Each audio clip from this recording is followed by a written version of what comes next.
Normalement, vous avez dû le voir passer, il y a un nouveau film de Guillermo del Toro qui vient de sortir sur Netflix. Un film qui raconte une histoire bien connue, celle de Frankenstein. Mais aujourd'hui, je vais pas vous parler de ce film-là. Enfin, pas spécifiquement, même si je vais un peu l'évoquer. Je vais plutôt vous proposer ma propre lecture de cette histoire. Parce qu'après tout, l'histoire de Frankenstein, c'est devenu un mythe. Et comme tous les mythes, il est fait pour être réinterprété, rejoué, réinterrogé.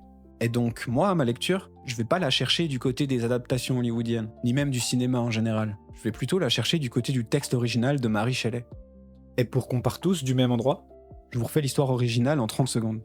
Frankenstein, c'est l'histoire de Victor, un jeune savant du début du 19e siècle, qui se met en tête de créer la vie. Il assemble un corps à partir de morceaux de cadavres, lui insuffle la vie. Par contre, il prend la fuite dès que sa créature, elle ouvre les yeux. La créature, elle va devoir apprendre ce que c'est qu'exister. Elle découvre le monde dans l'errance. Elle apprend en observant les humains depuis l'ombre. Elle tente de comprendre ce qu'elle est, jusqu'à ce qu'elle retrouve finalement Victor, et qu'elle lui demande de lui créer une compagne pour ne plus être seule. Victor refuse. Et là commence la légendaire traque qui va emmener nos deux protagonistes jusqu'aux glaces de l'Arctique. Victor meurt d'épuisement sur un navire prisonnier des glaces. Et là, la créature, découvrant son cadavre, annonce qu'elle va mettre fin à ses jours en s'immolant quelque part dans le désert polaire. Voilà la fin du roman. Pas de rédemption, pas de happy end. Juste deux êtres perdus dans un monde trop grand pour eux. Donc, si vous avez lu le bouquin, vous savez que c'est pas juste l'histoire d'un savant fou et de sa créature. C'est l'histoire de la modernité elle-même. Bah ouais, le titre complet du roman original, c'est Frankenstein ou le Prométhée moderne. Et ça, c'est pas anodin. Pourtant, on a souvent tendance à oublier la suite du titre. Prométhée, c'est celui qui vole le feu aux dieux pour le donner aux hommes. C'est le mythe de la technique, de la création, de la connaissance qui émancipe, mais qui parfois condamne aussi. Et dans le roman de Shelley, ce feu, c'est celui de la science moderne. C'est le feu de la raison, de la maîtrise, de la puissance technique, de la connaissance scientifique et rationnelle. Mais ce feu, c'est donc aussi celui qui embrase la flamme de notre propre humanité. C'est lui qui provoque l'étincelle de vie qui nous anime autant qu'elle nous dépasse. L'étincelle par laquelle la technique devenue industrielle ne se contente pas de servir l'humain, mais le façonne, le fabrique, le précède. Et c'est ça que j'aimerais qu'on explore ensemble.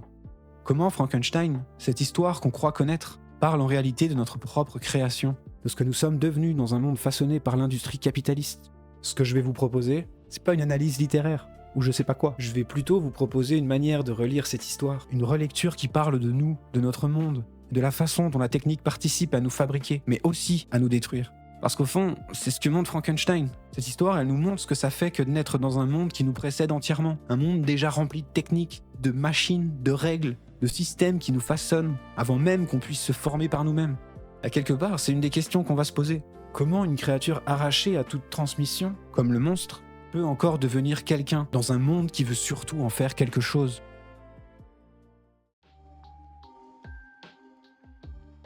Une bonne partie des adaptations et des analyses de l'histoire de Frankenstein, elles vont plutôt se concentrer sur le brise de la rationalité scientifique. Ou alors, elles explorent la dimension conflictuelle entre la pensée religieuse et la science moderne, le savant qui joue à Dieu, la transgression, la création de la vie, etc. Mais en réalité, si on en revient au texte, Victor, c'est pas seulement un symbole de l'excès scientifique, c'est surtout quelqu'un qui crée sans jamais transmettre, quelqu'un qui met au monde un être mais qui refuse ensuite entièrement tout ce qui pourrait faire de lui un sujet. Pas d'éducation, pas d'accompagnement, pas même un regard. Victor Frankenstein, il n'est pas coupable d'avoir créé la vie. Il est coupable d'avoir donné existence à un être qu'il refuse ensuite de regarder. Pas d'apprentissage, pas de langage, pas de geste, pas d'héritage. Et pour le coup, c'est un des premiers aspects sur lequel le roman il est plutôt visionnaire pour un bouquin du 19e siècle. Parce qu'en fait, ce que Mary Shelley elle met en scène, c'est un monde où la technique permet de produire quelque chose, mais pas d'en assumer la responsabilité. Victor Frankenstein fabrique un corps. Il en connaît les rouages et les arcanes. Par contre, il va laisser sa créature se débrouiller seule, dans un environnement qu'elle ne connaît pas, qu'elle ne comprend pas. Et pour vous montrer que j'invente rien, et surtout pour qu'on entende la voix de Mary Shelley, je vais vous lire 2 extraits du roman. Parce qu'en vrai, c'est en les relisant qu'on comprend que l'histoire, elle est beaucoup plus intéressante que dans nos souvenirs. C'est pas juste une histoire d'Halloween. Donc elle écrit. Et là, c'est Victor qui parle. Ce fut par une nuit lugubre de novembre que je contemplais l'accomplissement de mon œuvre. Je rassemblais autour de moi, avec une anxiété proche de l'agonie, les instruments de vie, afin d'en infuser une étincelle à la chose inerte qui reposait à mes pieds. Il était déjà 1h du matin, une pluie morne battait les vitres, et ma chandelle, presque consumée, dispensait une lueur vacillante, grâce à laquelle je vis s'ouvrir l'œil jaune et terne de la créature. Elle respirait avec peine, et un mouvement convulsif agitait son corps. Elle ajoute « Comment pourrais-je décrire mes émotions face à cette catastrophe ? Devant le malheureux que je m'étais employé à former au prix d'efforts et de soins infinis, ses membres étaient bien proportionnés et j'avais choisi ses traits en raison de leur beauté. Leur beauté, grand Dieu! Sa peau jaune couvrait à peine l'assemblage des muscles et des artères. Ses cheveux étaient d'un noir de jais, sa chevelure abondante, ses dents d'une blancheur nacrée. À la suite de ces lignes, Shelley raconte comment Victor, épuisé, va se coucher en laissant la créature derrière lui, comme si de rien n'était. Et quand il se réveille, quelques heures plus tard, et qu'il voit le monstre se tenir près de lui, il prend peur et s'enfuit immédiatement de la pièce, puis de la maison. Et c'est à partir de ce moment-là que commence réellement la traque qui va lier Victor et sa créature, jusqu'à la fin du roman.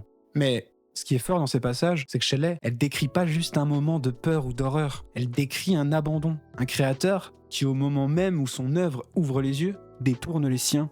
On lit souvent ces lignes comme une scène gothique, mais en vrai, c'est presque une scène sociale. Un être qui arrive dans le monde et que personne ne veut accueillir. Et pour moi, c'est là que Frankenstein devient un texte sur la modernité. Ça devient le récit d'un monde qui sait fabriquer, mais qui ne sait plus transmettre. Le récit de Victor, c'est donc pas vraiment celui d'un savant fou, c'est même un peu l'inverse. C'est l'histoire d'un créateur qui ne supporte pas, qui n'assume pas sa propre création. Et derrière ça, c'est l'histoire d'une modernité qui produit des êtres sans jamais leur donner les moyens de se construire eux-mêmes. Et quand je dis modernité, je devrais plutôt préciser. Ce sont les Victors, les médecins, les ingénieurs, les professeurs, les inventeurs, les scientifiques, les artistes aussi. Tous ceux qui depuis 2 siècles ont construit et façonné le monde industriel dans lequel on vit. Pas des méchants, pas des savants fous caricaturaux, juste des gens emportés dans une logique où on produit, on conçoit, on innove, sans toujours mesurer ce que deviendront les êtres qui devront ensuite habiter ce monde-là. Clairement, pour moi, le roman, il nous parle directement. Parce que nous aussi, on a grandi dans un monde qui a été pensé par des marketeurs, qui a été pensé rationnellement pour maximiser la consommation, maximiser l'efficacité des flux marchands. Avant que je passe au récit, qui pour moi est le vrai récit intéressant de l'histoire de Frankenstein, j'aimerais bien juste ajouter que bon, le film de Del Toro, c'est loin d'être la pire des adaptations. Et quand je dis ça, je parle pas d'un point de vue cinématographique. Genre, j'ai pas particulièrement d'avis sur la mise en scène, sur le montage, etc. Je parle uniquement du point de vue de la manière dont l'histoire est traitée, et de ce qu'elle choisit ou pas de nous faire sentir. Parce que, même si Del Toro, il respecte beaucoup de choses, à mon avis, il passe à côté de ce qui fait la vraie force du roman. Le point de vue de la créature.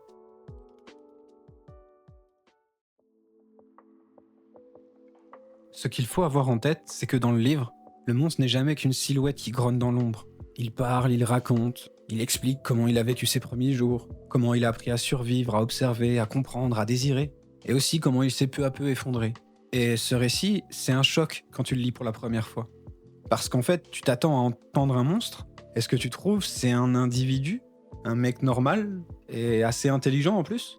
Finalement, on tombe sur le récit de quelqu'un qui cherche à devenir quelqu'un. Et en fait, avant même d'être rejeté, avant d'être violent, avant d'être ce qu'on appelle un monstre, la créature, elle est d'abord un être complètement perdu, littéralement arraché au monde, qui doit tout apprendre tout seul. La lumière, le froid, la faim, le langage, les gestes. Et ce que Mary Shelley, elle fait, c'est presque une expérience anthropologique. Elle imagine ce que ça fait de naître dans un environnement où rien ne t'est transmis. Pas de voix pour t'accueillir, pas de visage familier, pas de gestes qui te montrent comment être humain. Elle écrit, et là c'est la créature qui parle. C'est au prix de 1000 difficultés que je me remémore le moment de ma naissance. Tous les événements de cette période m'apparaissent confus et indistincts. Une multitude de sensations étranges m'envahit, et je vis, touchais, entendis et sentis tout à la fois. Il se passa un long moment avant que j'apprenne à distinguer entre les opérations de mes sens. Je me souviens qu'une lumière plus forte a peu à peu impressionné mes nerfs, m'obligeant à voiler mon regard. Les ténèbres se refermèrent sur moi et j'en fus troublé.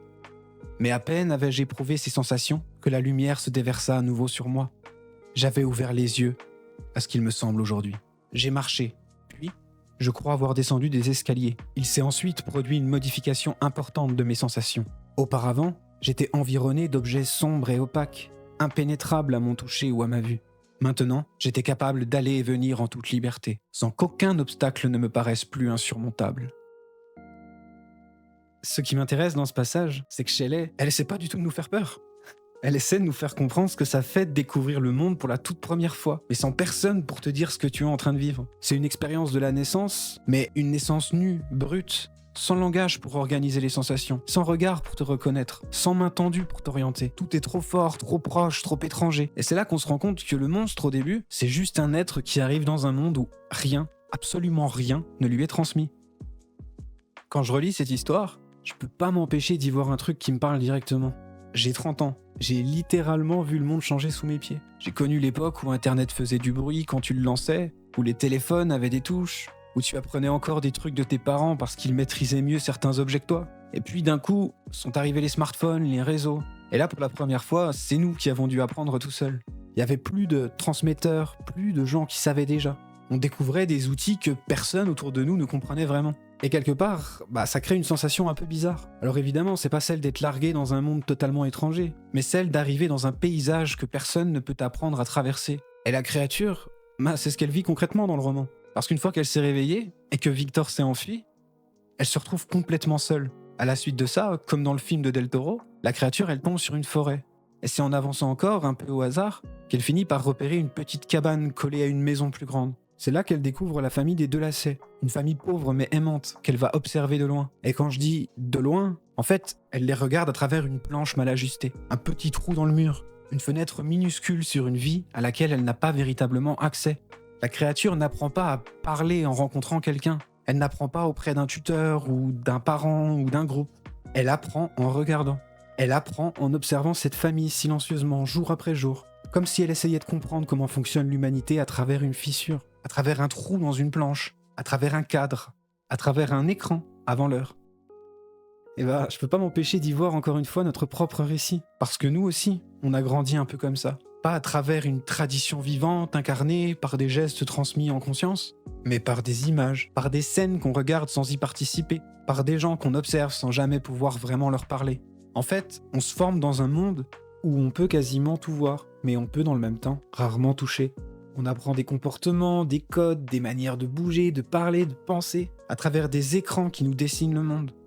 Et c'est là que quelque chose bascule, à la fois pour nous, mais aussi pour la créature. Parce qu'à force d'apprendre en observant les autres, à force de comprendre le monde sans jamais pouvoir y entrer, la créature, elle n'a personne pour lui parler, personne pour lui dire qui elle est. Alors, elle va se tourner vers ce qu'elle trouve, des mots, des histoires, des livres.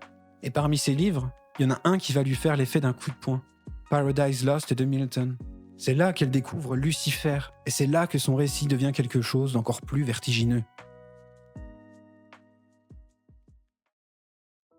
À la fin du roman, la créature, qui n'est pas parvenue à établir un véritable lien avec quiconque, s'enferme dans la vengeance. Elle poursuit Victor, elle le traque, elle le pousse jusqu'aux confins du monde. Et tout ça parce qu'elle est seule, elle n'a personne à ses côtés. Elle est isolée dans un monde qui la rejette. Sa solitude devient sa force, mais aussi sa malédiction. Elle ne peut qu'être dans la destruction, dans la négativité, dans la vengeance. Elle ne peut qu'exister dans le chaos. Comme je le disais, la créature, elle rencontre alors la figure de Lucifer et le récit de sa chute. Dans ce passage, elle se reconnaît pleinement. Je cite.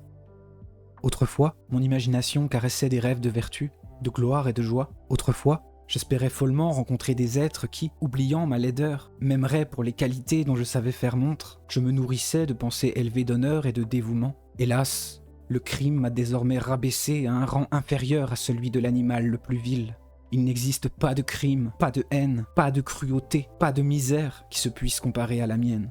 Quand je songe à la liste effrayante de mes péchés, je ne puis croire que je fus bien cette créature, dont l'esprit était rempli de visions sublimes et transcendantes, de la beauté et de la majesté et de la bonté. Mais ainsi va la vie, l'ange déchu devient un démon malfaisant. Pourtant, cet ennemi de Dieu et des hommes lui-même avait des amis et des compagnons dans sa désolation. Hélas, je suis seul. » Cet extrait, en plus d'être stylé, pour moi il est crucial. La créature, elle comprend qu'elle est comme un ange déchu, mais un ange déchu totalement seul. Elle n'a personne pour partager sa chute, pour transformer sa révolte en force créatrice. Elle est condamnée à rester dans la négativité pure, dans la destruction. Lucifer, Satan, lui, il est jamais seul. Il chute, oui, mais il tombe avec ses anges. Il est plusieurs. Et c'est cette alliance qui lui permet, même dans sa révolte, de créer quelque chose, les enfers, un monde à sa mesure. Mais si j'insiste autant sur ces deux voies, c'est parce que ça représente assez bien ce qui nous arrive. En tant qu'enfant du 21e siècle, on est né dans une société où rien n'est neutre, tout est déjà organisé, automatisé, optimisé. On arrive dans un monde façonné par des logiques industrielles marchandes qui décident pour nous comment on doit vivre, sentir, consommer, travailler. Et là-dedans, les chemins qui nous restent, franchement, ils ressemblent beaucoup à ceux du roman. Le premier, c'est la voie de la créature, l'isolement. Celui où on grandit dans un système qui nous individualise à mort, qui nous coupe des autres, qui nous apprend à exister comme des petites unités de performance, mais jamais comme des êtres collectifs. Et dans ce genre de monde, la révolte, elle devient une décharge électrique enfermée dans une bouteille. Elle nous pète à la gueule. Ou alors sur les victors de service, les décideurs, les ingénieurs froids du monde social, ceux qui fabriquent les règles sans jamais véritablement en subir les conséquences. La colère devient alors destruction, parce que rien n'est là pour la transformer. Et puis, il y a l'autre voie, la voie Lucifer, au sens tragique et politique, l'ange déchu qui refuse l'ordre établi, mais qui refuse avec d'autres. Celui qui chute, oui, mais qui chute en bloc, jamais seul. Et c'est pour ça qu'il crée un monde à lui, parce qu'il y a de la solidarité dans la révolte. Une révolte isolée est condamnée à la rage, une révolte collective peut devenir institution, monde, architecture. C'est exactement sur ce point que Marie Shelley, elle nous parle encore aujourd'hui. Parce qu'on est tous pris entre ces deux devenirs. Devenir des monstres solitaires, produits par un système qui nous dresse à la compétition, ou devenir des anges déchus qui refusent l'ordre établi en construisant autre chose ensemble. Frankenstein, c'est pas juste un roman gothique, c'est un miroir politique. Il nous oblige à regarder en face ce que produit notre monde industriel et à décider si on accepte de marcher seul sur le chemin qu'il a tracé, ou si on s'allie pour le dévier. Et vous voyez, en plus des différents aspects hyper précurseurs du bouquin, ce que je trouve vraiment intéressant, c'est que le livre il nous pousse à réfléchir sur le fait que ce monstre, cette créature, c'est pas seulement elle, c'est nous. On est tous la créature. On est tous dans ce basculement entre devenir des monstres ou devenir des anges. Je vais m'arrêter ici pour cette vidéo. Très honnêtement, il y a encore plein de trucs dans l'histoire de Frankenstein qui mériteraient d'être soulevés.